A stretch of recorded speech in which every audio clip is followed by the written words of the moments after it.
पृथ्वी पृष्ठरू भूगोल पाकिस्तान लोप पाइब इतिहास को पढ़े पाकिस्तान 48 घंटा तिष्ठा भी मुश्किल 48 आवर मत लगुनि पाकिस्तान तिष्ठ पाकिस्तान पागला है पाकिस्तान से आमे जमती भारत वाला आमे कौन से निरीह लोक को मारिनु सैन्य बाहिनी रेगुलर सैन्य बाहिनी को भी आमे मारिनु आमे केवल उग्रपंथी मान को मारिछु सेमती से आमर साधारण जनता सिविलियन लोक मान को से मारी यार भी बदला आमे निश्चित भाव नबू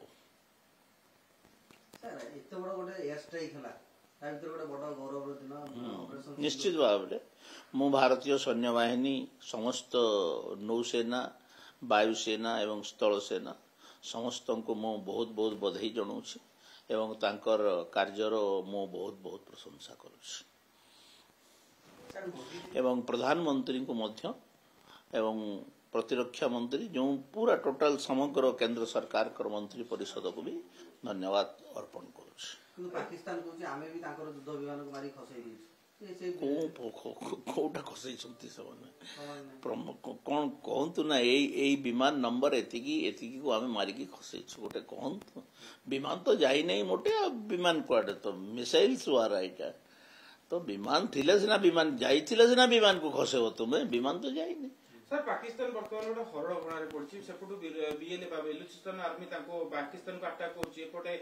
इंडिया पटू होती तेज देखा गले तथा पाकिस्तान निजर बड़ मुह भांगुनी सी माने अटाक करने बारंबार कहूँ देखु सेटा आम हिंदी रे गोटे था ना गिद्दड़ धमकी माने श्रृगालर चेतावनी सेमतिया कथा पाकिस्तान कौन अच्छे गोटे नंगा बुखा देश खाइबापी ना किसी नहीं से कौन गोटे युद्ध करेंगे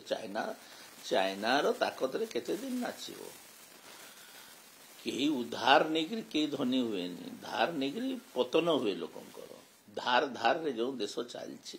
से देश गोटे कौन कह कौन ना गोटे कौन गोटे गुरुत्व युद्ध हुए पाकिस्तान 48 घंटा तिष्ठा भी मुश्किल 48 आवर मत लगुनि पाकिस्तान तिष्ठ सफाई एटा मौका आमे पाकिस्तान बोली तो गोटे देश नथिला ना पृथ्वी पृष्ठ रे भारतीय गोटे जाति आमे पाकिस्तान ऑल्सो आवर पार्ट भारतीय जातीयतार गोटे अंश विशेष पाकिस्तान बांग्लादेश को आड़ बांग्लादेश आम देश खंडे तो एमान तो गोटे स्वतंत्र जाति नुहति इहुदी आरबियन एमाने गोटे स्वतंत्र जाति पाकिस्तानी तो गोटे स्वतंत्र जाति नुहे ना से देशटा केमती तिष्ठ कह देखिए युद्ध हुए 48 घंटे पाकिस्तान विध्वंस हो भारत तो निश्चित रूप क्षति हम देखो क्षति होतानी किछिटा मात्रा रे लाभ पाई तो किछिटा छाड़िबा को पड़िबो ना आपण केबे से बाड़ी रे माछ धरिसंती धर नते सहर लोक आपण माने बंसी सेथिरे भी गोटे जियाटे कि छोट माछटे लगाइबा को पड़े आपणकर प्रत्येक जो एटा तो माड़ हम से तो किसी प्रति रिटालिएट करेंगे ना किसी क्षति करेंगे से आ चिंता कले हम कि पृथ्वी पृष्ठरू भूगोल पाकिस्तान लोप पाइब इतिहास को पढ़ेब एटा प्रकृष्ट समय ये समय को जदि सद्व्यवहार करा जाए देखो युद्ध प्रत्येक जिनसर उत्तर युद्ध नुहे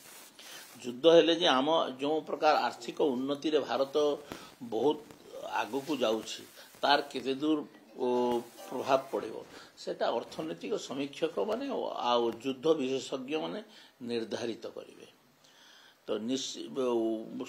युद्धटा सब बेले क्षतिकारक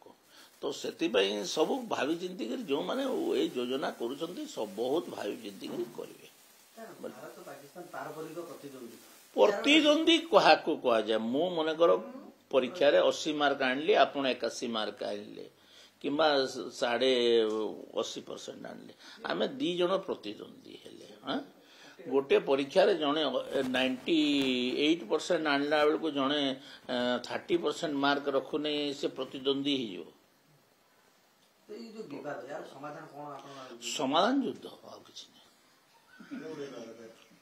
ଯୁଦ୍ଧ ଛଡା ଆଉ କିଛି ସମାଧାନ ନାହିଁ। ମାନସିକ ପରିବର୍ତ୍ତନ ଆପଣ କରିପାରିବେନି। ଯଦି ପ୍ରକୃତରେ ପାକିସ୍ତାନ ତା ଅଞ୍ଚଳର ଉନ୍ନତି କରନ୍ତା, ତା ଲୋକମାନେ କେମିତି ଖାଇବାକୁ ପିଇବେ, କାମ ପାଇବେ, ଆରବିଆନ୍ କଣ୍ଟ୍ରିର ଯେତେ ଝାଡୁ ଫାଡୁ ସବୁ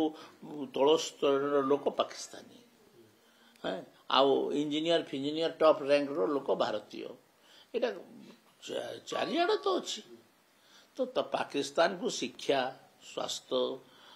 ଗମନାଗମନ କେମିତି ମିଳିବ,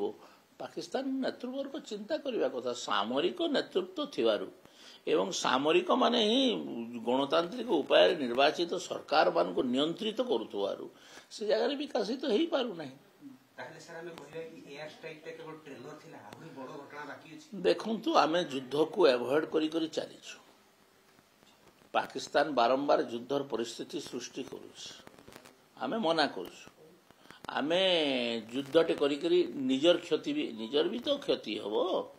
ଅର୍ଥନୀତି ଦୃଷ୍ଟିରୁ ଆମେ ବହୁତ ପଛେଇବା। ତ